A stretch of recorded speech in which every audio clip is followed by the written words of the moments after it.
Muy buenas noches. En esta ocasión vamos a hacer un breve repaso para luego continuar.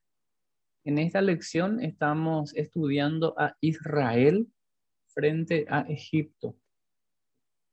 Esta es nuestra línea de eventos y estamos cerquita, muy cerquita de avanzar.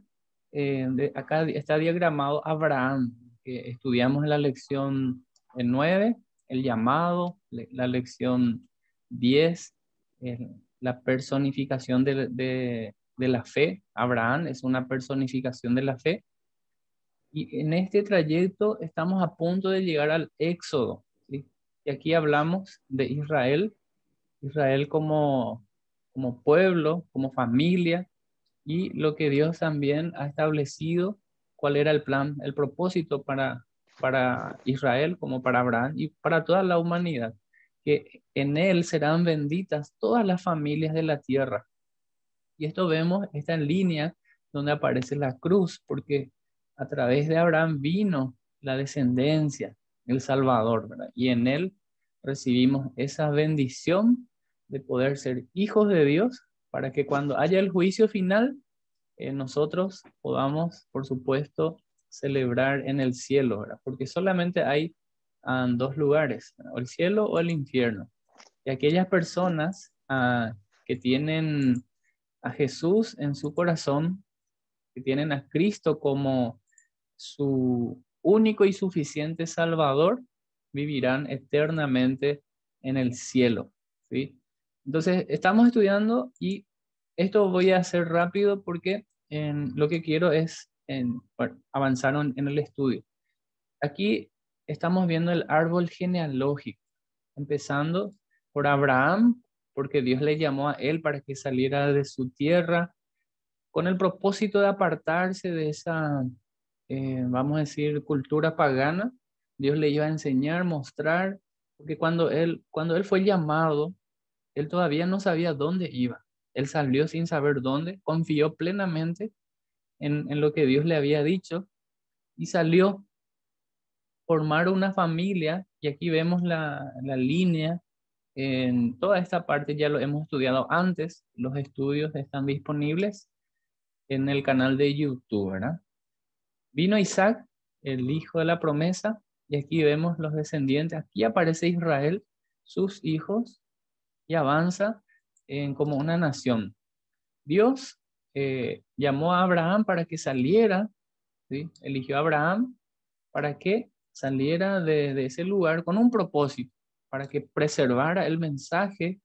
Y hasta hoy en día nosotros decimos que el legado de la nación hebrea es la palabra de Dios, la creencia en un solo Dios.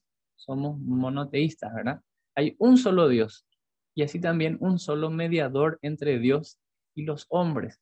Babel representa un poco en ese reino del hombre, porque ellos están basados siempre en las obras. Y la Biblia dice claramente que la salvación es por gracia, no por obras. El hombre cree que por sus propios medios se puede salvar.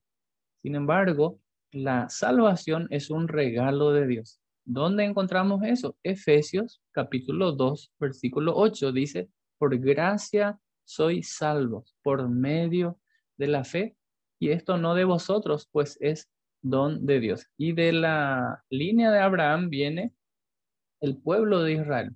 Dios protegió a la familia de Abraham, ¿sí? Eso analizamos en la lección anterior y hoy vamos a llegar a esto, al punto B. Dios convirtió a la familia de Abraham en la nación de Israel. Hay tanta historia, hay tanta riqueza, hay tanta enseñanza y vamos a estar viendo que Dios ha protegido a esta familia. ¿De qué manera? Eh, Proveyendo el sustento. No fue una familia perfecta, tuvo muchos errores. Abraham tuvo muchos errores, decisiones apresuradas. Hemos analizado en algún momento también la fe, qué clase de fe tenía. Y acá no es la fe, vamos a decir, en él, no la fe en una estructura, en una sociedad, sino es el objeto de la fe. lo que hace la diferencia. Al igual que nosotros, nuestra fe, si fuere como un grano de mostaza, ¿verdad? Esa fe puesta en la persona de Dios, esa fe puesta en la persona de Cristo es lo que hace la diferencia, ¿sí? Por medio de la fe. Dios preservó, guardó, protegió a la familia del hambre y así también del matrimonio mixto. Ellos no tendrían que mezclarse. Entonces, en cada una de estas situaciones, Dios protegió a la familia de Abraham. ¿Sí? Vamos a recordar brevemente. Por supuesto, él proveyó alimento cuando había hambre en Canaán. ¿Sí? Entonces, el problema es que cuando los israelitas salieron, o mejor dicho, los hijos de Abraham, ellos tenían que preservar esa cultura, eh, vamos a decir, correcta, la que Dios le había mostrado, y no tenía que mezclarse. Sin embargo, vemos que muchos se han mezclado en el sentido de no tener esa dirección o tomaron su propia decisión y, sin embargo, Dios intervino en la historia. ¿De qué manera? Bueno, recordamos un poco la historia de José rápidamente. En Egipto proveyó abundante comida a través de José. Dios intervino de esa manera y con respecto a cuidarse, de no mezclarse con los cananeos, porque obviamente ellos no creían en ese Dios, el Dios verdadero, el Dios del universo, el Dios de la Biblia. Entonces, para no mezclarse, ellos fueron a Egipto. Dios permitió esto. Y en Egipto, eh, vamos a decir, ellos no se mezclaban con las naciones. Eran personas que discriminaban mucho. Entonces, ¿qué hacían ellos? Lo tenían ahí como esclavos. Y fue ahí donde interviene también José, o sea, Dios a través de José, proveyendo el alimento. De esa manera preservó a su familia, porque recordemos que había hambruna y mucha gente moría de hambre. Entonces Dios, a través de José, que acá nos muestra un poco su historia, porque José fue odiado por sus hermanos, vendido por sus hermanos. Los mercaderes madianitas lo llevaron a Egipto. En Egipto trabajó en la casa de Potifar, fue acusado falsamente, terminó en la cárcel y estando ahí, eh, por supuesto, él, todo lo que hacía, Dios le hacía prosperar a pesar de que iba en decadencia, porque acá sus hermanos le tiraron en un pozo, acá estuvo en una prisión, pero como un hermano había resumido su historia del pozo a la prisión, pero de la prisión al palacio, porque al interpretar los sueños, tanto de los que estaban temporalmente ahí en la cárcel, en la prisión, también él interpretó el sueño del faraón, ¿sí? Los 10 años de abundancia, perdón, los 7 años, los 7 años de abundancia y los 7 años de escasez. Entonces almacenaron granos, almacenaron alimento. Y al enterarse los cananeos, eh, en, o de muchas partes, iban a Egipto. Era una potencia mundial. ¿Y quién llegó a ser gobernador? José. Y a través de él preservar a su familia. Y Dios intervino de esta forma. Por supuesto, en el faraón puso una dura carga sobre el pueblo de Israel. Bueno, una vez que José murió, por supuesto, vino un faraón que no conocía a José y empezó vamos a decir, a subyugar, ¿verdad? Pesada carga sobre los hombros de los israelitas, ¿verdad? Y estando en Egipto, ellos vivían en una región de Gosén. Entonces no había esa mezcla con esta cultura, porque en esta zona, en Canaán, donde estaban anteriormente, sí hubo una mezcla, ¿verdad? Y ellos tenían que preservarse. Perfecto. Y hasta aquí llegamos como de repaso con esta declaración de que Dios es el creador. Esto lo analizamos en la lección 1. Nosotros somos obra de Dios, somos la creación. Dios es soberano, Dios es un Dios personal porque se relaciona con su creación Y el hombre tiene la opción de obedecer o desobedecer. Independientemente a esa decisión que tome el hombre, Dios hace prevalecer su plan. ¿Sí? Dios hace prevalecer su plan. Vamos a continuar. Entonces, en el punto B, Dios convirtió a la familia de Abraham en la nación de Israel. ¿Sí? Dios hizo a Abraham la promesa de que sería el padre de un gran número de descendientes, así como la arena del mar, como las estrellas del cielo, incontables. Y fue en Egipto donde Dios aumentó milagrosamente a la familia de Abraham, que pasó de ser un grupo de, escuchen, 70 personas a convertirse en toda una nación, aproximadamente 2,4 millones de personas, en un periodo de 430 años. Dios había contado su plan a Jacob, quien posteriormente fue llamado Israel, ¿verdad? Antes, cuando José lo invitó a mudarse a Egipto. Génesis capítulo 46 nos relata esto. Entonces Jacob emprendió el viaje a Egipto con todas sus posesiones y cuando llegó a Beerseba ofreció sacrificios al Dios de su padre Isaac. Durante la noche Dios le habló en una visión. Jacob, Jacob, lo llamó, ¿verdad? Aquí estoy, respondió Jacob. Yo soy Dios, el Dios de tu padre, dijo la voz. No tengas temor de descender a Egipto, porque allí haré de tu familia una gran nación. En un momento más temprano de su vida, Dios cambió el nombre de Jacob por el de Israel. Israel, si uno busca o googlea, va a encontrar que uno que lucha con Dios, ¿verdad? En otro dice el guerrero de Dios. Aquí tenemos este concepto interesante, el que prevalece con o se aferra a Dios. Entonces Israel se convirtió en el nombre de la nación que creció de la familia de Abraham. Qué interesante el nombre que se aferra a Dios. Y esto debe ser también para nosotros una lección, aferrarnos a Dios. ¿Sí?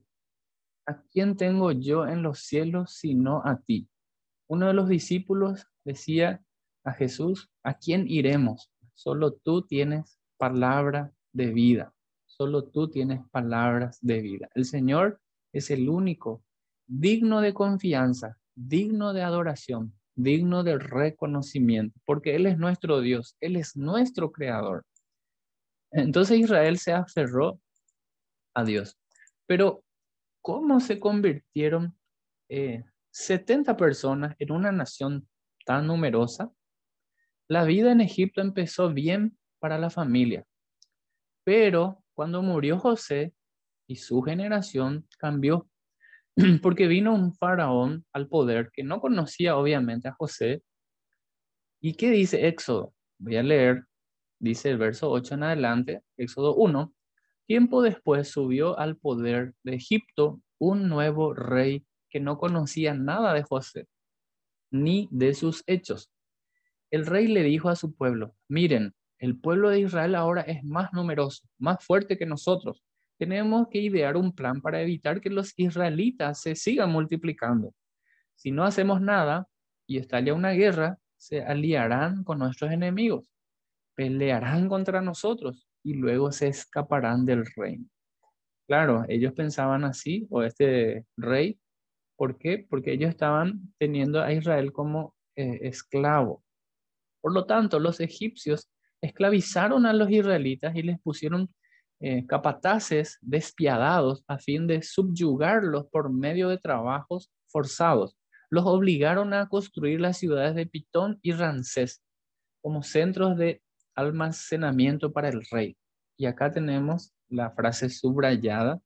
Sin embargo, cuanto más lo oprimían, es decir, los egipcios a los israelitas, mientras más los oprimían, más los israelitas se multiplicaban y se esparcían. Y tanto más, por supuesto, esto alarmaba a los egipcios. Por eso los egipcios los hacían trabajar sin compasión, les amargaban la vida, ¿sí? Forzándolos a hacer una mezcla, a fabricar ladrillos, a hacer todo trabajo del campo. Además, eran crueles en todas sus exigencias. Bueno, Jehová o Yahweh, esto habíamos mencionado antes, el del por qué este nombre que se le atribuye a Dios, porque cuando se dio la tabla, mejor dicho, los mandamientos, ellos no tendrían que usar el nombre de Dios en vano, al tal punto que no tenían vocales. Nosotros para poder pronunciar una palabra necesitamos vocales. Y el nombre de Dios en hebreo tiene 4 consonantes, la Y, la H, la B y la H, ¿verdad? Entonces no tiene pronunciación. Entonces nosotros decimos Dios o el Señor Dios usó la dificultad de los israelitas para multiplicarlos. Incluso en medio de su sufrimiento, Dios logró su propósito en su pueblo que él había elegido. Primero eligió a Abraham, a un individuo. Luego, este individuo creció hasta convertirse en una familia y luego Dios los hizo crecer hasta llegar a ser una nación. Esto era todo para la misión específica. ¿Cuál era la misión de Dios? Proveer una forma de reconciliar a la humanidad consigo mismo. Entonces, aquí vemos ilustrado lo que leímos recién. Un individuo convirtiéndose en una familia, Abraham, ¿verdad? O sus descendientes, esto formó la nación de Israel. ¿Cuál era el propósito? Registrar el mensaje de Dios, ¿sí? Impregnado, nosotros lo llamamos la Biblia, que es un conjunto de libros que contienen el mensaje de Dios, el plan de Dios. Y por supuesto, debían llevar el mensaje a esa cultura que no conocía a Dios. Y hasta hoy en día ese es el plan de Dios, que el mensaje de Dios llegue a todas las naciones. Vemos aquí que como esclavos en Egipto, los israelitas tenían una vida rutinaria, una vida predecible. Se levantaban, se iban a la cama todos los días a la misma hora y en cierto sentido tenían un cierto nivel de seguridad. ¿Por qué? Porque ellos tenían trabajo, tenían comida, un lugar donde dormir, a pesar de la pesada carga, ¿no? Eran oprimidos, ellos clamaron a Dios para que Dios los ayudara. En Éxodo capítulo 2 encontramos en los versos 24 y 25, dice, refiriéndose al Señor, quien oyó sus gemidos o su clamor o su angustia, su quebranto, y se acordó del pacto que había hecho con Abraham, Isaac y Jacob. Miró desde lo alto a los hijos de Israel y supo que ya había llegado el momento de actuar. Por supuesto, Dios no se olvida de sus promesas. Él no es hombre para que mienta. Dios cumple su palabra. El hombre promete algo y no cumple. O si lo promete, cumple a media. Pero cuando Dios dice algo, lo cumple y había llegado el momento de actuar a favor de su pueblo. Quiero hacer un paréntesis. El hombre sin Dios no puede cumplir esa promesa, ¿verdad? Pero cuando está Dios en su vida, eso es diferente. Ahí sí el hombre puede demostrar esa fidelidad, por supuesto, a Dios, en este caso, a su familia, a su esposa. Cuando Dios está en el corazón, hay un cambio, porque solo Él puede hacer el cambio. Y dice ahí, para ir terminando, cuando Dios recordó, entre comillas, recordó la promesa de su pacto, no se debía a que lo hubiera olvidado. O sea, no es que se olvidó, simplemente el tiempo de hacer algo al respecto había llegado. Dios no olvida. En cambio, la palabra hebrea para recordar incluye las acciones que uno hace para mantener una promesa. Entonces, Dios retiró el contrato, o sea, miró el contrato y ¿cuál era el contrato para Abraham? Recordamos 3 promesas, ¿sí? La promesa de de descendencia, la promesa de una tierra y también la promesa de que en él serían benditas todas las familias de la tierra. Por lo tanto, era necesario que ellos salieran de esa esclavitud para volver a ese lugar que, por supuesto, Dios le había prometido. Entonces, para hacer lo que Dios le había prometido a Abraham, ¿sí? Llegó ese momento. Nosotros en la siguiente lección vamos a analizar de qué manera Dios salvó a Israel de Egipto, ¿sí? Entonces ahí podemos leer Éxodo capítulo 3 para ver de qué manera Dios rescató a Israel de manos de los egipcios, quienes abusaron, quienes le dieron pesada carga, eran bastante crueles con los israelitas. Entonces, lo que podemos aprender aquí es que a pesar de circunstancias difíciles que uno pueda pasar, Dios sigue teniendo un plan para la humanidad.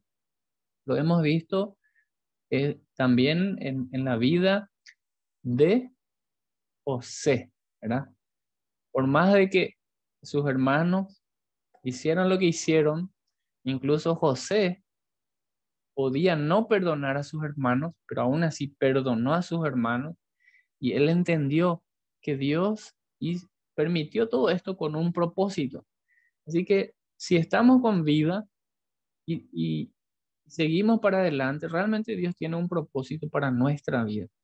Él quiere cumplir y va a cumplir su propósito en nosotros. La pregunta es, ¿cómo está mi corazón? ¿Realmente estoy escuchando la palabra de Dios? ¿Estoy dejando que Él cumpla su propósito en mí? ¿Sí? Que el Señor nos bendiga y que nos ayude para que podamos estar siempre atentos, sensibles, no solamente para escuchar su palabra, sino también para poner en práctica su propósito o sus palabras en nuestra vida. Amén. Entonces llegamos hasta aquí por hoy y nos encontramos en el próximo estudio de Interconectados.